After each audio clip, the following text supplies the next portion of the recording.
কি এনেছো মাম্মা তুমি মেলা থেকে? এটা কি করবে? সেটা বলো যে স্কুলে নিয়ে যাব, জল খাবে তো জানি, কোন পারপাসে? অনেকদিন ধরে বোতল বোতল করে পুরো গেলাম 1000 টাকা।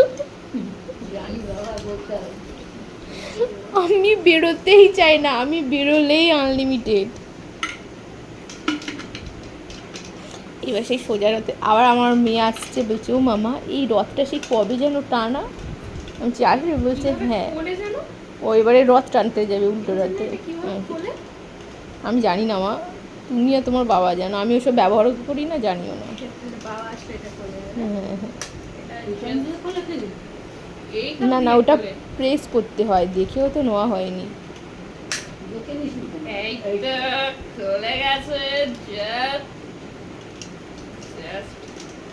Awesome. আর গার্ডারগুলো দিয়েছি স্কুলের জন্য, সাদা গার্ডার পিটির সঙ্গে বাবা।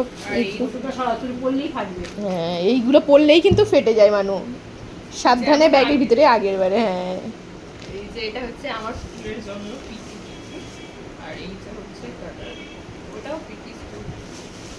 ব্যাস এটা হচ্ছে এখানে কমপ্লিট। এবার আসি পিটির ড্রেসে।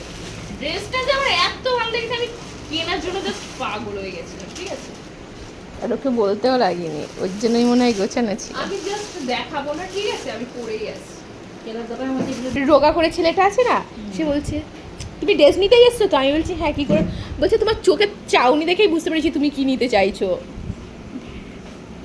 তা তখন বার করে দিল, কাকু বললো জামা প্যান্ট, বলছে বৌমা জানো তো 200 পিস বিক্রি হয়ে গেছে, এখনও মানে টাল করা আছে, এখনও লোক আসছে। আর ওখানেই তো মানে ভালো ড্রেস পাওয়া যায়, আর স্কুল সব রকমই পাওয়া যায়। বলতে লাগিনি, মানুষ নিচ্ছে অলরেডি, মানে 4-5 জন আছে ওই ড্রেসই নিচ্ছে। স্কুলে লাগছে না? অবশ্যই।